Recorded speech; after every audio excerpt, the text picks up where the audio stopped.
So, Patrick Thompson, thank you very much for joining me here today on this beautiful Saturday in May, Saturday the 9th, 2020, in a year of unpredicted craziness. How are you doing?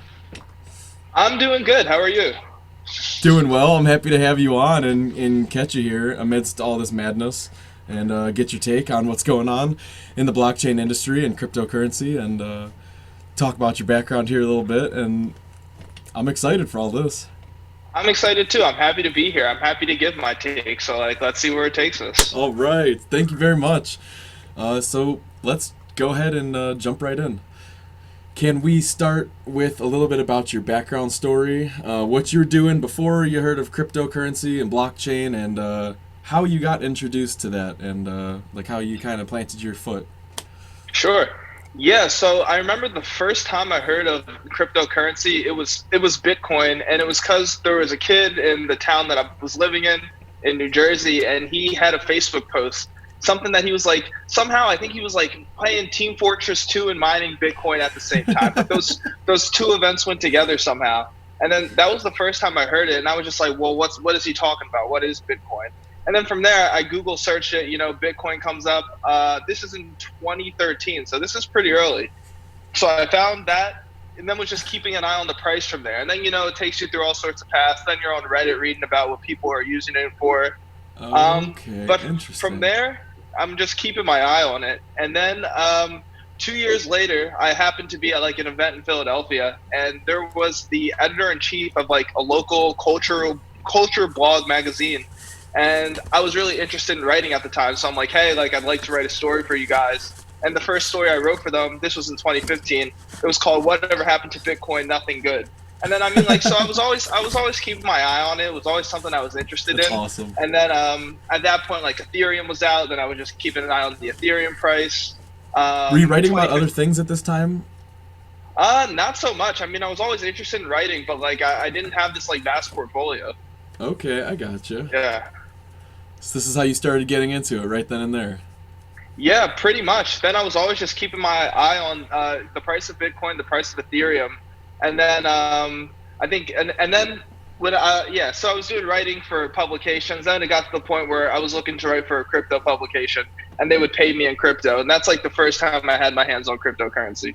Ah, okay. So at first you looked at it as an investment vehicle almost, and then you got more into the researching, saw the utility aspect of it or the potential, and then you started building your portfolio. I think the thing is like when I first found out about it, then it takes you to all the places like Reddit and such that you're reading what people are using it for. I mean, like in 2013, people were only using it for darknet markets. Really, you had that pizza guy Right. story. Then you had like the darknet market stuff. So it was just me reading about those sort of things. But then when it got to the Um, point that there's crypto publications and that they wanted to pay me in crypto, I don't even know if like US dollar was an option. Like that's when it's just like, all right, it took me to other places like people aren't just using it for this, people are using it for all sorts of stuff. They want to make ATMs, they want to have all sorts of different goods and services with it, wow, which that's so really just awesome. took, yeah. So that was how you started writing, just kind of dabbling, just the interest, and then at what point did your planted foot really start to move from there? Sure. So, like you said, I think what really got me started writing, like I was just in the right place at the right time in two instances. Like I was on Facebook and I came across the right post, and then I was at the event in Philadelphia, and then like I was just in front of the right person. He had a magazine. But like what really took me further into it was I was a college student who needed to like make money in their free time, and like I figured the best way to do that was through freelance writing. So then I came across a job opportunity through CoinIdol.com, and that was the first person who was paying me in cryptocurrency to do any sort of work. But then from there you find out about all sorts of topics like how different governments were interested in using Bitcoin, blockchain, different sorts of products and services like Bitcoin ATMs. They were big at the time. It was like early for them. Right. And then also like different sort of people in the space. I guess like what would be like the crypto influencers and such. But like from there, that's like when it was really established and fortified. Then it's just like I came from. I had this interest in cryptocurrency and had like one article on a culture blog about cryptocurrency to like me having a cryptocurrency writing portfolio. Man, what a feeling. Was so this was all new to you. How was this kind of trial and error, or were you just head over heels? Let's produce as much as I can. Let's take it as far as I can. Yeah, I mean, the Or thing was it is more of a hobby? that yeah, exactly. Because I was still in college, so it's like I had to go to classes, and like school was the number one priority. But then like Right. when I had free time, it was just like a good way for me to use that free time was to do more research about blockchain and crypto, and then I was earning money in cryptocurrency from there. Really just keeping it going from there. Wow, that's awesome. What other hobbies did you have at the time? I mean, I don't know how much more free time you had outside of college and writing and reading, but Yeah. So at the how time, busy like, were you? Jeez, you sound like a hustler. nah, I was busy for sure. Like just like all the different classes, like the loads of work that they give you is ridiculous. But I mean, like when I did have free time, I like doing things like playing basketball. I like playing Super Smash Bros with my friends. Oh yeah, I like yeah. yeah, I like watching all sorts of TV shows. Like that's what I was interested in at the time, just like a regular college kid. Like Right.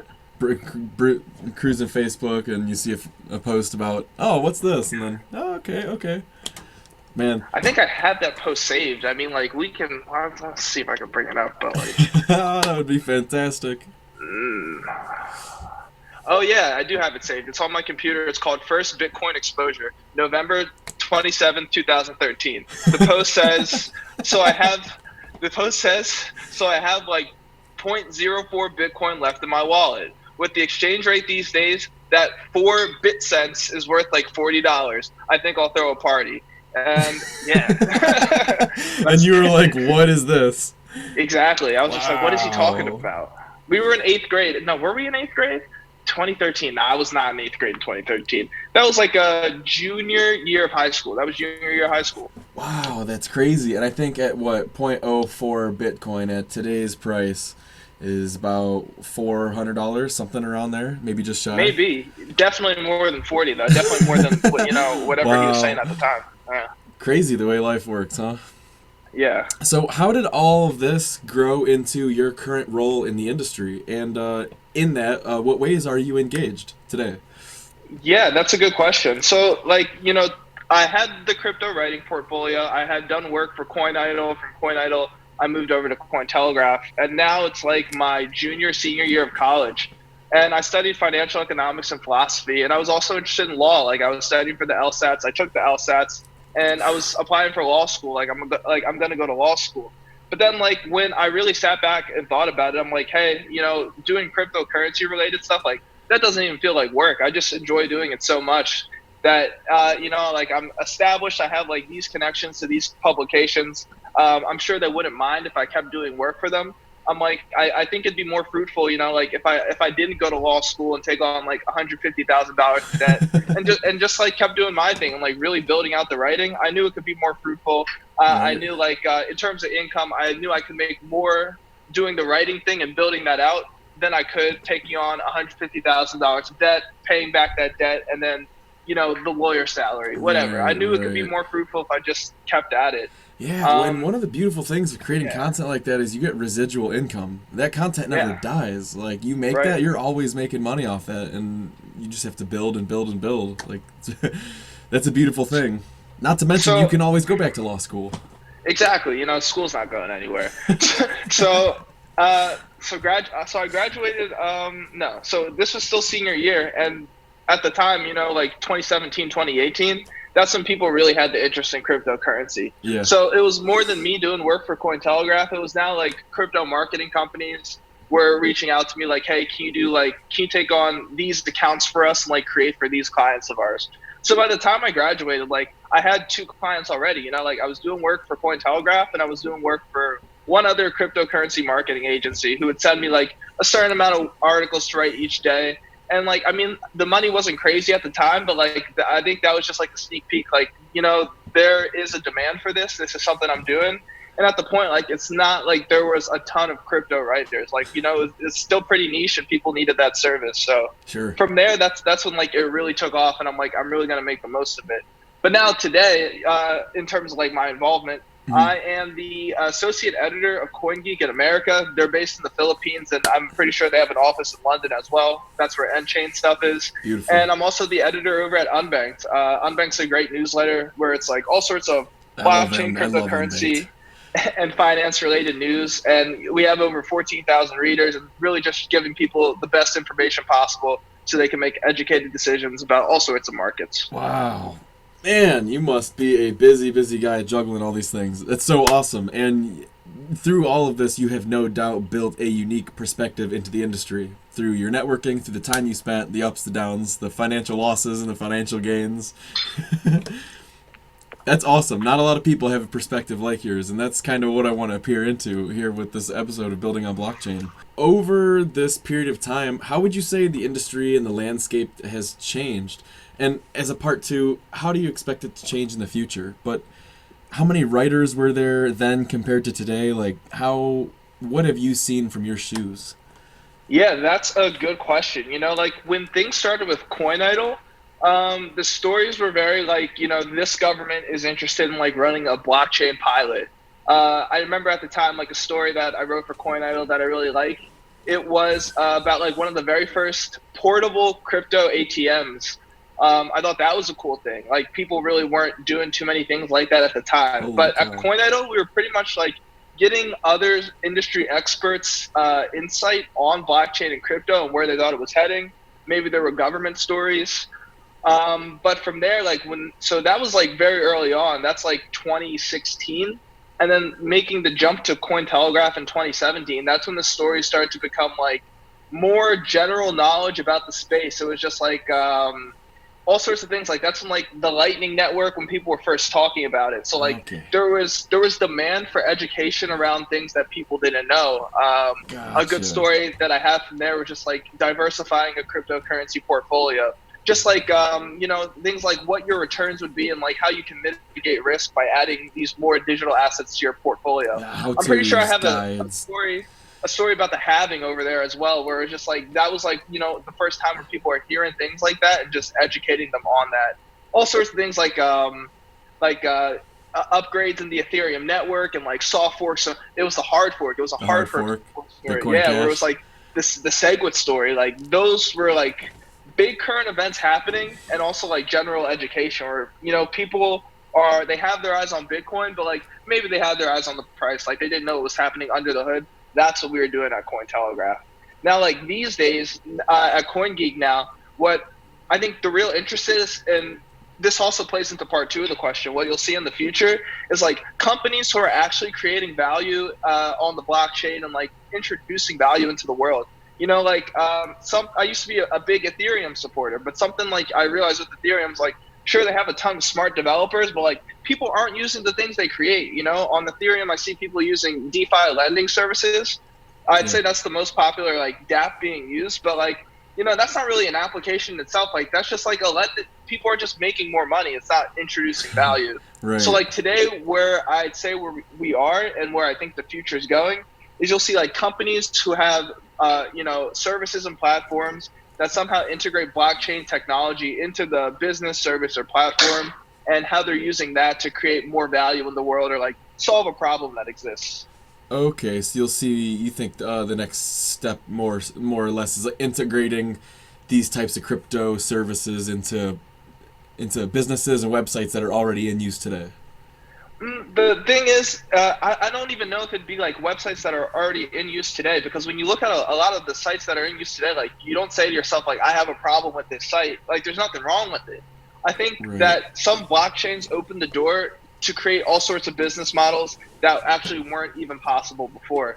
So like, I think if people learn how to leverage that and like really put that to use, I think like that's when you'll see like this immense amount of value come. And like them really adding value to the world, or like actually solving problems people have, not like I did this plus blockchain. Like we don't need this plus blockchain. We need we need like real value added, real problem solved. Wow, what a take! You sound very optimistic, and you sound very hopeful for the future. It sounds like there's a lot of potential. I think there's potential for sure, but I think we do also have to note that the blockchain cryptocurrency community, it's small.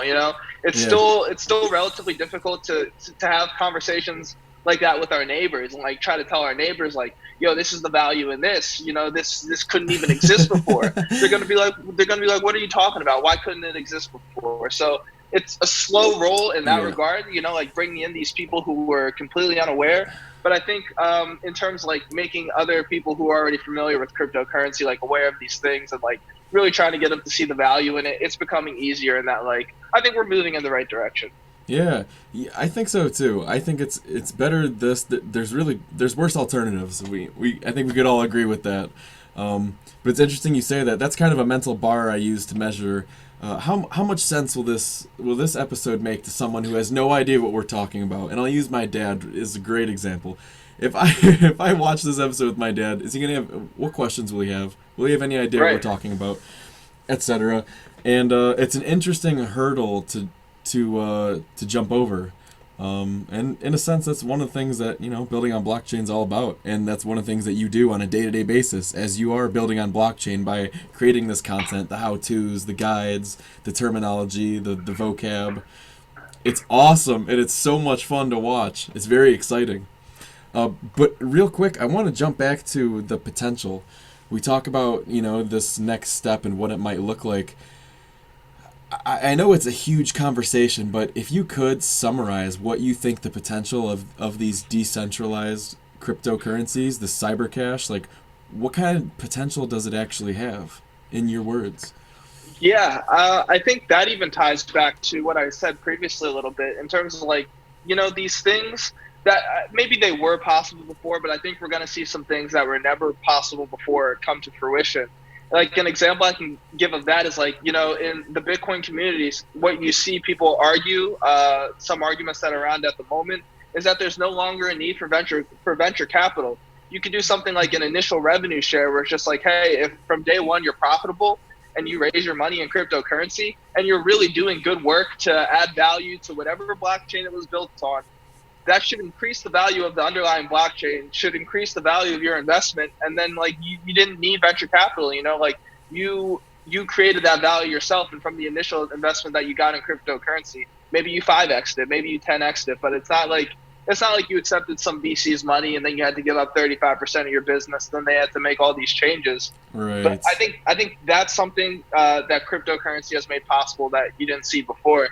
And I mean, like, of course, there's also like applications that I see them using cryptocurrency and blockchain in a way that, it is adding value to people's lives or solving problems that they had, like the problem that people had where it's just like they're using social media, but they're the product. They're not getting paid. Then, of course, we have Twitch solving that problem. A company that I like a lot is BitPing. They're an enterprise monitoring service where the payouts are it's in BSB, where it's not like they're giving these monitoring jobs to data centers. They're giving them to real users around the world.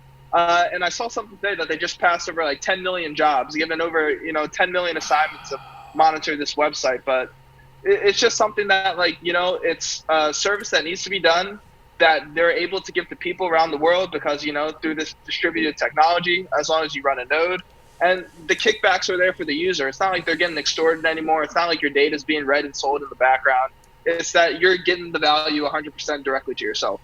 That's so interesting. So you're talking about, as far as potential goes, because of the way this technology is structured, individuals now have more opportunities as to how they can run a business, and users have more opportunities as to the opportunities in front of them as far as completing jobs online. Because of the way this technology works, a company can distribute jobs globally to solve these problems overnight rather than 2 weeks with support and going back and forth working on business days only. Right. I think like maybe to sum that up is like, a big, I guess like unique selling point of blockchain is user empowerment. I guess that falls under user empowerment. Yes. And then in terms of like, if you're a business or company looking to build using blockchain or cryptocurrency, I think you have freedoms that you didn't have in the past. And that opens the doors for like all sorts of opportunities that maybe didn't exist before, or that like you just like even roads that couldn't be traveled before because they weren't possible. Maybe you had to take venture capital. Maybe you had to take angel investing. Yeah, this is so interesting and such a fun time to be a part of as we're watching our we're watching tools being built that are allowing our limitations to vanish like overnight. Right. I mean, it's taking years, but it's like like you were talking about earlier, as far as our ancestors like would use something like this, like something like this wasn't around back then, like during the Great Depression, like if 4 or 5 generations back, if we could have done something or had somewhere to put our money where we weren't just caught within the same wave as everybody else. It's like now we have these tools and these opportunities are becoming available and these doors are opening everywhere. Right. As long as you have internet, that's all you need.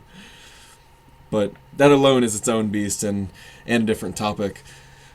So I'm curious, in what ways do you think these projects will benefit people in the future, or what ways do you hope that they will? Like, how many years do you think it'll take before we really see the fruition of this, before it's easy for the layman? See, I'll answer the first part of the question, then the second part of the question. I think in terms of like the way it adds value to people's lives, or maybe makes people's lives better. I think there's a couple of different ways that helps them out, the people out. Like one, you actually see these platforms and services solving problems that people had. Like an example I can give is there's a RelayX is trade mail. You can send BSV to a USDC wallet address, a Bitcoin wallet address, an Ethereum wallet address. So basically, you can send your BSV to any other blockchain, and it'll appear in that blockchain's native currency. So I can send BSV to your Ethereum wallet address. So I paid you in BSV, but what you're going to get is Ethereum. I think that's huge, because to me that means you no longer have to go through a cryptocurrency exchange or cryptocurrency swap Holy service. cow. Is this like an atomic swap? Okay, so it's not a swap. No, it's just maybe something that's happening on the back end, but from the user experience, it's just you typing in the Ethereum wallet address, and then it appears there in Ethereum. Boom, that's all you wanted. You no longer have to use a cryptocurrency exchange or a cryptocurrency swap service. And I'm pretty sure with the fees that they charge, it's cheaper than going through an exchange or a swap service to begin with. So I just use that as an example that's like, that solves a problem people actually had. You no longer have to send, especially in BSV's case, you no longer have to send to an exchange and wait 10 hours for it to confirm, right? Because they require like 65 confirmations. That's funny. That's awesome. That eliminated that. Yeah, it's funny because it's a problem that blockchain created in the first place, but that is a great example of identifying a problem and being able to solve it relatively quick. So I think that's one thing that you'll see. In terms of like user empowerment, with back to the BitPing example, sure. Like it only takes me to download that node on my computer, on my mobile device, and run the node while I can do whatever. I can talk to you while I'm on the computer. I can talk on the phone. The node is still going and I'm earning passive income. I think, depending on where you live, it might not be significant, but let's say you live in like a third world country. That payout in BSV could be huge. That could maybe that buys you some sort of dinner. Maybe that pays some sort of bill for you. Right. I think it's huge in that regard. So empowering users, giving them the ability to like earn this passive income that can really help them out. I think that's huge. Yeah. And then just to a third example to tie it all together. The social media example, where like maybe if you don't have a significant amount of followers, you might not even think about getting paid on social media. But like, let's say you're a celebrity, there's no reason not to use Twitch and get paid for all these interactions, because now you're making a ridiculous amount of passive income that just didn't exist before, while you're not selling your data. And you really see how information is valued on things like that. If something has the most the most upvotes, the most money allocated toward it, maybe it's a piece of content you should check out. Maybe people are checking it out for a reason. Interesting. I think that's a huge benefit for the people. And then now to answer the second part of the question, like how long does something like this take? I think that's like the real open-ended part of the question, because you can see how it solves problems that some people have and how it adds value to some people's lives. But the thing is, at this point in time, if it's business to consumer, I think a lot of consumers don't necessarily see the need to implement some sort of blockchain or cryptocurrency into their life.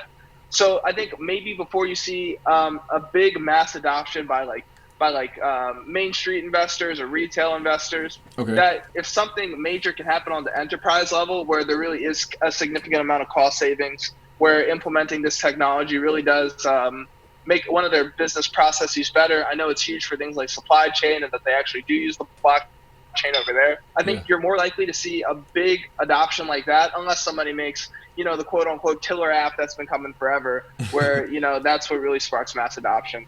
So like I can't even put a time on it, to be honest, because I do feel like a lot of consumers feel like they don't need that in their lives. I think the general public is more interested in it as like some sort of investment vehicle than they are this technology with capabilities. Right. But I mean, like at the end of the day, it's there. Like it's all the same thing. It's all in this one package. It's just like what you see or what you want to use the package for yourself. Sure. Exactly. This brings me to another question that's more or less the same, but it's a little bit deeper. It can be answered briefly. But in 100 years, I'm curious, like, will this blockchain stuff be around? Will it not be around? Is there going to be an effect? Will this be a fad? But I'm thinking about all the potential it has, of, it can, it's censorless, and it's this, and it's that, it's great for the people. On the other hand, you can use the same exact technology to absolutely tighten the control if you're a state, or if you're a nation. So I'm curious, like in 100 years, will this be a tool that the people use by choice, or will this be a tool that the people use by force? Yeah, that is a good question. I think regardless, in 100 years, blockchain is going to exist. The degree to which people use it will vary.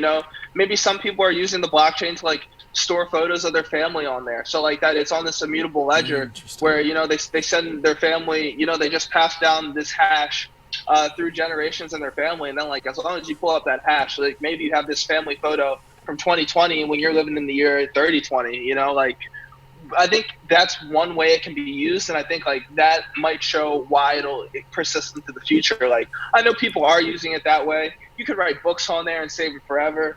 In terms of like if they're using it by choice or by force, I do think more and more governments are going to adopt some sort of blockchain cryptocurrency scheme. However, I have a belief that if they're going to implement something like that, something like a central bank digital currency, they're probably not going to use one of the public blockchains or even the private blockchains, but it'll be an in-house project. Like I don't know why a government would, not keep something super secret internal. Like this is Right. This was created by us for you to use, not like something, not like a public technology that they adopted and implemented. I can't see that. So I think it'll be a bit of both. I think some people will choose to use it. Hopefully, it's more widespread at the time. But then at the same time, I think maybe a majority of the people will be forced to use it, where whether you like it or not, you're using like a central bank digital currency, where money's which is really just to say, money's digital. You're no longer using paper money. Coins don't exist anymore. Things like that. If you want to pay your tax, if you want to use public transportation, if you want to participate in society, you use our dollar, which is digital, or you get the hell out.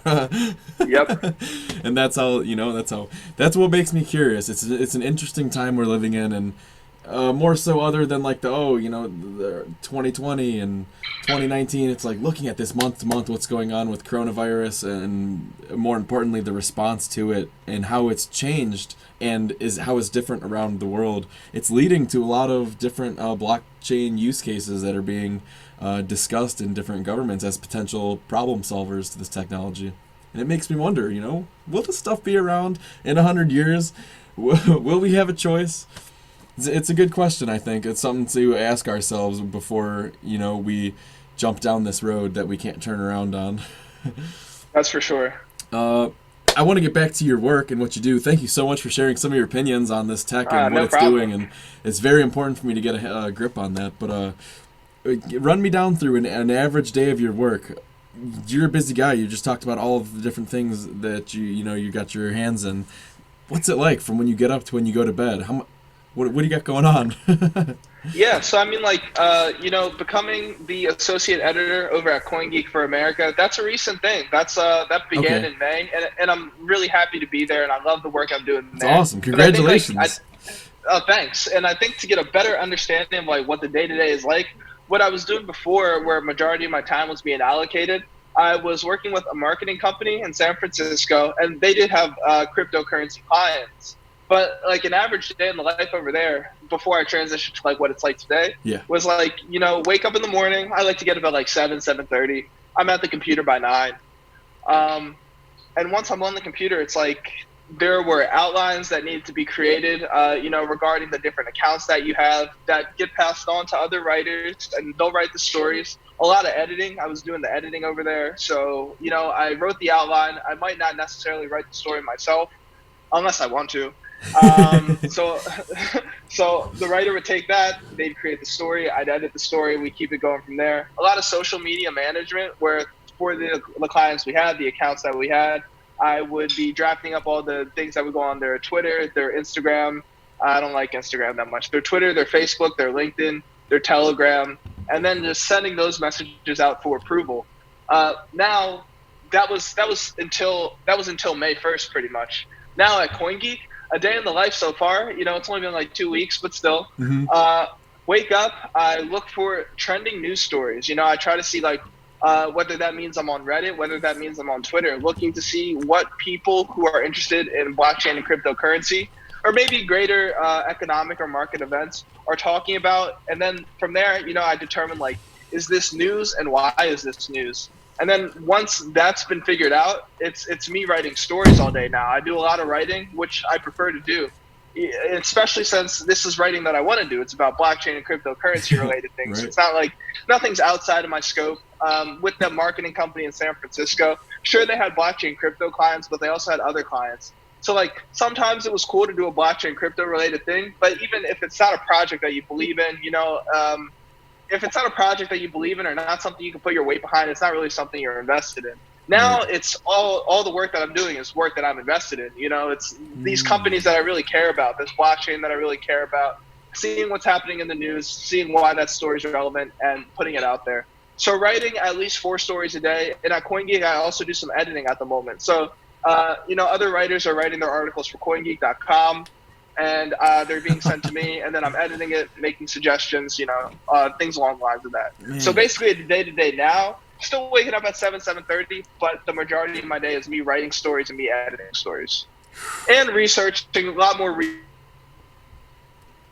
Uh-oh. Hey, Pat. Sorry about that, buddy. Okay, I think we're back. I know exactly where we froze. We were just talking Perfect. about the average day of work and Right. how much research your day consists of and what that's Okay. like. What's it like staying in the loop? How's it feel being plugged in 24/7? That's got to take a toll, no? That's a good question. It doesn't take a toll because this is something that I really have all my weight behind, and that's why I'm really happy I'm full time with CoinGeek now, because I can spend all my time and energy trying to bring value to Bitcoin, trying to make Bitcoin a better ecosystem. But that is something new, instead of maybe just taking in blockchain cryptocurrency related news here and there, it's something I'm actively searching for each and every day. So I like that more. Now what I realize is I'm more aware of what different governments are doing in terms of government stories, and I'm also more aware of which sort of companies in the blockchain cryptocurrency space are raising money, and I find that interesting. I feel when I see these government stories and I learn which governments are maybe distributing cryptocurrency mining licenses or recommending that given the coronavirus and that fewer power plants have have electricity to send companies to, and they're ending up with a surplus of electricity. The governments who are recommending that these power plants mine cryptocurrency, I'm in my opinion, that's a signal that all right, they're not going to tell these power plants to do that if they don't think it's profitable in some way, shape, or form. So I think that's just a real teller of who's optimistic about the future of cryptocurrency and who's not. That's something I've realized doing more day-to-day blockchain crypto research for sure. Oh, Patrick, that's awesome. You got a lot of heart, and I love it. You follow your passion, and it's very inspiring. Moving on, you've written... I've tried to count through the amount of articles you've written, and I got to 60 something just between Cointelegraph and CoinIdol and CoinGeek, and then I was like, you know what, this is pointless. There's probably hundreds, there'll probably be thousands more. There's probably thousands already, I don't know, but what are some lessons you've learned from all these different kinds of experiences? Yeah, that's a really good question. There's not thousands of articles yet, I'll say that, but if we're not at 100, we're definitely approaching 100. But along the way, what I've learned is that first, just the progression of the industry, where we came from these very kind of more primitive topics, this country's interested in this cryptocurrency, this country's interested in Bitcoin ATMs. Seeing how that progressed, or this country's not interested, this country just banned exchanges. Seeing that initially was interesting. So like along the way, like it was, learning like the countries who see this activity as high risk, or maybe the countries that are more like new technology friendly, like let's see what happens, let's see if we could ride this cutting edge of innovation. That was what's interesting to see at first. But I mean, like from spending so much time in the industry, it's really taught me a lot about like different companies building on different blockchains. Like you see a lot of people maybe creating a project and like they're hoping it'll take off, then they're Hmm. looking for like they're looking to fundraise, or they're looking for like venture capital money. But I think like ultimately, what you learn or like what you see is that like the most successful companies, like they're not gonna come to you with this concept that doesn't exist yet. Like they're gonna have a product that has at least has a couple users who people are using it and having a good user experience before like they look for any sort of like next business development step. It's not like, hey, I have this idea, give us money. It's like, hey, I have this platform that works that people are using. And then like I think at that point that's when you're like, all right, maybe this is something I should give my attention to. Why is this valuable? Where can I see this going in the future? Interesting. That is a good take to have. Like I was thinking about how many experiences you had writing. It must be countless. Like I'm sure you can't sum it all up into one quick question. Uh, but going back with all those articles and with those experiences, there must have been some seriously notable times and favorites. I know earlier you mentioned the SegWit upgrade that the Bitcoin chain underwent, and which also birthed us Bitcoin Cash, as everyone knows, that very notorious hard fork. What other kind of experiences or novelty stories did you have that you look back on and laugh about, or what do you love? Yeah, definitely quite a few. The one that I'd say, like, just in the entire history of how long I've been writing, that people reach out to me the most about, where they're like, "Hey, I really like this," is it's called diversifying away risk in a crypto portfolio, where I do like just a little bit of analysis, where it's just like, this is the risk you're taking on and the returns you could expect, like given like this period of data when you only have Bitcoin in your portfolio, or like, hey, when you add Ethereum to your portfolio, like you are able to reduce the risk by this amount, and like this is what your returns would look like for that period. I know like that's one I like a lot, and that's when people reach out to me about a lot. There's another story I have about about the Segwit one. That's on Cointelegraph. But like the thing with that is Yeah. like I make like a bit of a prediction in that one. I'm like, what I think is going to happen is like people are going to pump Bitcoin to get as many Bitcoin as they can before we get this fork, so they can have just as many of the fork tokens as they do Bitcoin, and like they're going to want a bigger allocation to that before it happens, so they can just sell both and cash out. So somewhere in the article, I say that it's going to pump and then the whales are going to dump, and yeah, and then that happened, and then like people Yeah. were reaching out to me like, oh, he was right, but like I don't know, that was just like a fun one. And then like on CoinGeek, some of my favorite stories are really just the ones where I'm talking about these companies who have real users that have their product and service up and running. So I have a couple stories about BitPing that I really like. I talked about BitPing a bit earlier, Yeah, I'm gonna have to and check that one out after this. I'll link it too in the description. definitely. And then there's a couple stories from the crew over at Float SV. It's a cryptocurrency exchange, and Okay. then like they tie in that product I was talking about that has RelayX's trade mail or Float SV's trade mail, where you're able to know, I pay you in BSV, but what arrives in your wallet is Ethereum. So like I really like the stories where like I'm focusing on these companies who are really really pushing the Bitcoin space forward with these innovations, just things we never had before, solving these problems that I had in my life for sure. Like the trade mail example, like that simplified life. You no longer have to go to an exchange. You no longer have to use a swap service. Like you just get it done. So Yeah. I really like those stories too, where I'm like focusing on the company and like the value that they've introduced to the world that didn't exist there before. Yeah, those stories are really cool. It's awesome getting involved with startups because the typically you find the people involved are so hungry, and it's just so awesome getting that under a microscope, being able to take a good look at it. But I also wanted to talk briefly about the Thompson Writing Company and if there's been Oh any yeah. updates with that and where you want to take it. And yeah, Well, I please. love that question, man. Yeah, so like I'm the CEO of Thompson Writing Company, Yeah. and that's still what I do to this day. Like I mentioned that I'm the associate editor over at CoinGeek, and that I'm an editor over at Unbankd, but all of that is through a contract with Thompson Writing Company. I mean, like I guess like a quick description of what we do. It's pretty much writing, editing, content strategy, PR services for blockchain and cryptocurrency companies, like blockchain cryptocurrency specialization. That's all we're really interested in working with. Um, we can definitely expand outside of that. We're smart people. We can do all sorts of technology related work, all sorts of other company work, but the focus is blockchain cryptocurrency. So that's like a gist of the work that we do. And like I said, the contracts that I currently have, it's all routed through Thompson Writing Company. So at the end of the day, like that's still the cornerstone of what goes on. Based out of Philadelphia, correct? Correct, man. And what I think is funny about, you mentioning that is I live very close to the United States Mint. So like as I work on this digital currency stuff, like I see the trucks going to the Mint in the morning. I see them lining up to get inside. Like, I know that they're bringing the supplies to run those money printers as we work on digital currency related things. Oh, God. I always get a kick out of that. Great. But where I plan to take it for the future, keeping a similar course where we're really looking to add value to the blockchain and cryptocurrency space. I have quite a few ideas about, how we're going to do that.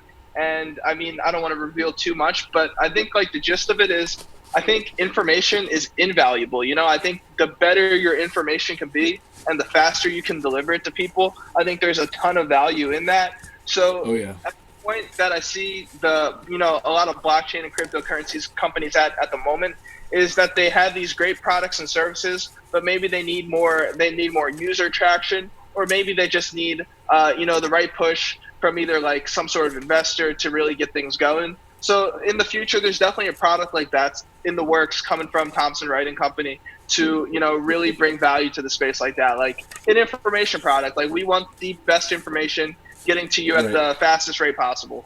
Yeah. That's awesome. What a good motto to go by. Jeez. As far as expanding, other employees or in other businesses, or are you staying strictly with blockchain, crypto, finance, and kind of this change in world policy? Because I mean, at the end of the day, it's the beauty of crypto is everything outside of crypto and how it's going to affect it and the doors that it opens. Yeah, we'll never pigeonhole ourselves. If there is a great opportunity that comes along, we're a good fit. That's something that's really important to me. That's something I learned from working at the marketing company. That like, sure, there's definitely a ton of clients or accounts that might be interested in working with you, who you can provide services for, but not everybody's a good fit. So as long as somebody's a good fit where we can really help each other, where we can really learn from each other and bring value to each other, I'd be okay with running with it. But the main thing that we focus on though is blockchain cryptocurrency. It's not like I'm going to any events like outside of the industry telling them about Thompson Writing Company. It's really just blockchain and cryptocurrency events where we're networking and really getting work done. That's awesome. Well, good for you, Patrick. I'm so happy to hear that. You're a grinder, you're a hustler, and it's an inspiration to watch you grow in the time that I've known you, and I'm very excited for the path that you have in front of you. I'm happy to see you in blockchain and cryptocurrency, and this is my little dabble here at bringing value where I go. And one thing I want to do is I'm learning as much as I can, like you just said, finding the value of information. And I'm discovering this, and in my world, that to me is cryptocurrency right here, right now. And as I'm taking a better look, I'm like, I wonder how this guy got into it. I wonder how this guy got into it. How do these guys know each other? Where did they meet? And I wanted to kind of figure out this background story of some people that I found what they were doing was really interesting. So anybody that's building on blockchain, including yourself in a huge way, because this content is what plugs in the creators to the consumers. Like, you are the information middleman right there, and your role is super important. Being able to capture your background story and that of other people and who you're affecting it's a beautiful thing to be involved with, and it makes me really happy. And thank you for sharing your story and your company and your goals, and it's an awesome thing to get recorded. I'm very happy with it. Hey, I'm really happy to hear that. I always appreciate anybody like yourself, who takes the time to actually read these things, to conduct a podcast, a video podcast like you do yourself, to also add value to the space, to also make others aware. I think there's immense amount of value in that in itself, that especially since, it's still in its early stages. What we're both doing is still very early. And when you're early to the party, there might not be too many people there, but, as long as you know that there's people on the way, and that the people on their way are going to use resources like what we both put out to, become more educated, to make better informed decisions and really make their life better through that. Absolutely. That's a beautiful way of putting it. Honestly, I couldn't say it better myself. You probably could. Maybe if I thought on it for weeks on end, I don't know. I think that's more or less the majority of questions here I have related strictly to the crypto and blockchain side of you. I do have a couple more personal questions to figure out more who exactly Patrick Thompson is, and so I want to go ahead and shoot there. But before I get off the crypto, I'm really curious to know, who do you think Satoshi Nakamoto is? Great question. At the end of the day, I don't think it matters who Satoshi is. I think what matters is that, we have Bitcoin in front of us. We have the Bitcoin white paper to use as guidelines. And then from there, it's all spelled out right there. I don't think there's anything else to it than that. So even if we did find out who it is, even if we know who it is, like, who cares who it is? Like, I hope that wouldn't, like, thwart anybody's path, or, make them do whatever kind of work they're doing differently. Like, I think they should really just keep creating and doing what they're doing. That's awesome. I agree. The more I think about it, I'm like, what does it matter? I've talked to a couple other people that say, maybe it's the banks, or it's definitely not the banks. And the more I think about it, I don't think it's the banks or an NSA or any kind of state-ran government, because I think it would have been built differently. The way that it's built, the way it was, I don't know. And the users that gravitate towards it, they don't exactly seem in line with some, state ideas. But these people do have things in common. It's really interesting, the characteristics these people that are from all walks of life share, and they get involved with crypto and they get involved with blockchain for one reason or another. It's totally fascinating. That's for sure. I think it's pretty important that you brought that up, or at least, like, significant that, like, you meet a lot of people with, like, common interests, or, like, I don't know, something connects everybody who has that interest in blockchain and crypto. And maybe that in itself does say something about the creation of it, that, that, I don't know, you have this sort of interest, or, like, somehow it brought everybody together like this. And, and what's rooted in a lot of that is not things that fall in line with, government and government policy. Like, right. It's funny. One thing I really admire about it, I'm huge with freedom. I love the idea of it almost more than the thing itself. But I enjoy the lack of limitations, and being able to put my own limitations on myself by choice. And that's one thing that cryptocurrency allows you to do in a financial sense. And there's a lot of people around the world that aren't able to make that uncensored financial decisions. Looking at that as freedom, that now have the ability to do so by participating in a network, and that idea is that's one of the things that attracts me to it. I'm like, I like this. I like that. I like that idea. But getting a little bit away from crypto here, just kind of with some random questions. Everybody talks about the moon in crypto land. Okay, nice. That's a big one, right? I want to know, if you had a choice, a free trip, and you could either travel to the moon and see the moon, or you could travel to the deepest part of the deepest ocean, where would you go? Oh, wow, that's a great question, dude. I go to the ocean, man. The ocean's crazy, like, the ocean's basically space on Earth, right? Like, so I think whatever's down there, who knows what's down there. So, but that's definitely what I'm leaning toward. Being in a rocket, I don't know how I would do with gravity. I need to be in to the deepest part of the ocean. I don't do well in rockets. Interesting. I keep thinking about that myself, but the darkness, I'm not gonna lie, it scares the crap out of me, like, big time. Just the emptiness, the vastness of it all is. I suppose space is the same way, though, huh? I think so. That's funny. I want to know these people. I know you have inspirations. We all have inspirations. But who's one famous person or inspirational figure, dead or alive, that you would love to have dinner with, and what would you order to eat? There's probably a bunch, but, like, what comes to my head when I hear that question is, like, I really like Hunter S. Thompson books. I think the way he writes is crazy. It's just so entertaining to read his writing. So, like, I wouldn't mind picking that as a person. And then, like, what would I eat? I like all sorts of food, but, like, what's on my head right now is, like, some sort of aquatic animal. I love duck and lobster. That's great. That's great. I don't think I've had duck before. I've had lobster. I love it, but aquatic animals, gosh. Yeah. That's so funny. I love Hunter Thompson. Maybe that's one reason that I find we get along real well, is that one of those similar interests there, but he is very inspirational to myself as well. I just love how mind-bending he can be through his way of life. It transcends his work.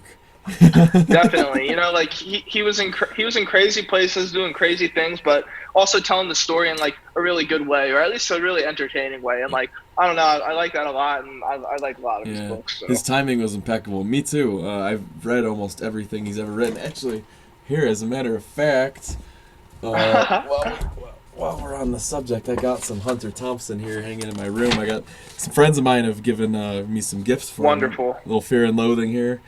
Life has become immeasurably better since I have been forced to stop taking it seriously. I love it. Greatness. I love it. I need something like that. Right? That. One more, just because I don't get to flex too often. No joke, I have this. I've got three more Hunter Thompson things in my room. I don't know. Well, I painted this one like years and years ago. But oh, that's nice. Yeah. I muddied it up one day with all this splatter. I wish I wouldn't have done it, but... I like that, man. I like it. I think, like, it kind of captures the chaos of who he was, so... That's true, it does. Yeah. Chaos. That's a brilliant way to describe it, yeah. But some of his motivations live through me. That'd be a dinner I wouldn't want to miss. Holy shit. Not at all. That's awesome. Thank you. All right, here's some weird ones for you. Would you rather experience 6 months of sunlight or 6 months of nighttime? Sunlight. That's a no-brainer, man. Like I feel like no human should be in the dark for too long. I feel like it starts to has an effect on your mood. So I'd rather be in the sun than like pull out an umbrella if I was getting too much sun than be in the darkness where like I can't turn a light on. So right. It'd be the sunlight for me. That's awesome. How about when you were a child, what did you want to be when you got older? Good question. I mean, I think at one point for sure, like it was just like my idea was like I want to be an economist, but like, yo, what does it mean to be an economist? I went, that's just very vague. But I went to school. I studied financial economics. What I do to this day is definitely intertwined with financial markets and economics. So I think maybe I did become an economist, but like I don't know. That was definitely the thought. That's awesome. Last real question I have for you here, because obviously everyone that goes down this rabbit hole and starts investing, we see the potential, we see this growing. Right now it's on a more fundamental level than price action wise, but we've seen the price action explosions before. Slowly then suddenly. Right. But one thing that we're all very certain of is that we'll all be blindingly rich here soon. And I want to know, what will you do when you're blindingly rich? I mean, the same thing I do every day. Like my life would really be no different. Yeah. It would just be like it would just be me with more money. Like it's not like I have these crazy plans. It's not like Lambo Moon. Like it's none of that. You won't move to an island or buy an island or. I mean, like definitely would have more purchasing power, and I mean, like when you have more purchasing power, you can obviously do things like that. But nothing wild. It'd be the same person with the same ideals who'd want the same thing, could maybe buy them at that point, but like nothing crazy. No Lambo Moon, nothing like that. That's awesome. Well, Mr. Patrick Thompson, that's just about all I have here for you. As far as this Building on Blockchain episode goes, is there anything else that you want to add? Good question. What would I mean, just the halving is in what? The halving's in 2 days. I know, so right? I just wanna like put that down as like some sort of timestamp for us that we talk 2 days before the halving. Yeah. Who knows what'll happen in the future? I know quite a few people think it'll be like previous halvings. I know quite a few people think that too many miners are going to leave the network and won't be able, and significant amount of hash power is going to drop off. People won't be profitable anymore. Can we talk about that for a quick second? We should, yeah. The amount of takes on this is thick. We both know that. Everyone's spitting their 2 cents on it. The more I think about this, though, and I'm wondering, because you have a lot more experience in this with me than me.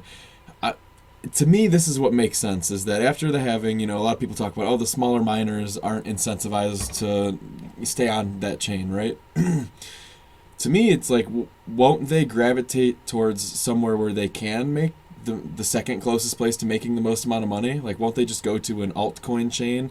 Like, in my mind, I think about all the other, everyone talks about the hash power on Bitcoin will go down and blah, blah, blah, but doesn't that mean other coins' hash power will start to go up? Yeah, I agree with that. Unless you're 100% stopping your mining operation, like you're gonna point your Shutting it hash down. power. Yeah, you're gonna point your hash power to a chain where it's more profitable. When you point your so I think that's 100% right. You're gonna leave the Bitcoin network because maybe you're not profitable there anymore, but maybe you are profitable somewhere else, and like you want to get the whatever you can under that hash power. So Interesting. Yeah, maybe we'll yeah. see a good future here for proof of work coins, huh? Maybe I think so. I think it's very likely that you'll see chains, because it's not like the Bitcoin block reward is going to be cutting it for people anymore. So you're going to see chains where that have high amounts of transactions volume, maybe that are rich in transaction fees, and that's where miners are going to want to point their hash power. And maybe that's where investors are getting in today, huh? I think so, 100%. So we're 2 days before the halvening, where the reward for mining on the Bitcoin chain is getting cut in half. It's Saturday, it's May 9th, it's the year 2020. What do you think is going to happen following this? And, you can answer that as in the week after, or, by the end of this year. What kind of changes?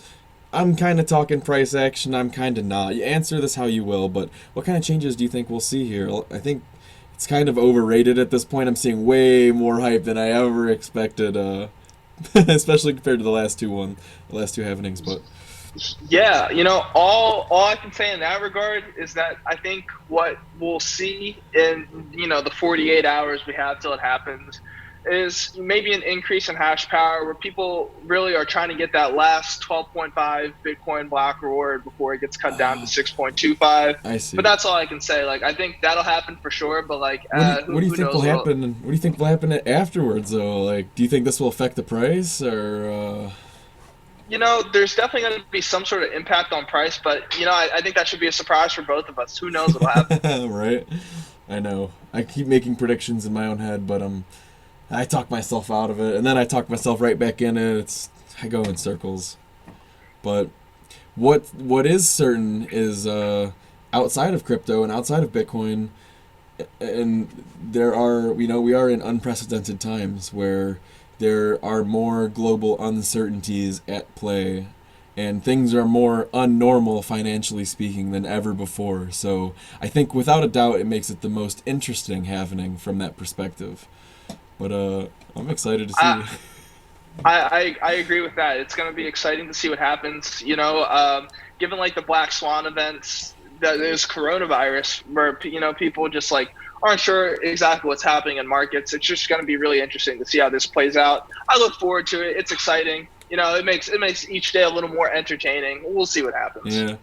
Well, Patrick, thank you so much for your time. I can't tell you how much I appreciate it, how much I appreciate you and your work and what you're doing for this industry and what you're building. It's a beautiful thing to see, and it's inspiring.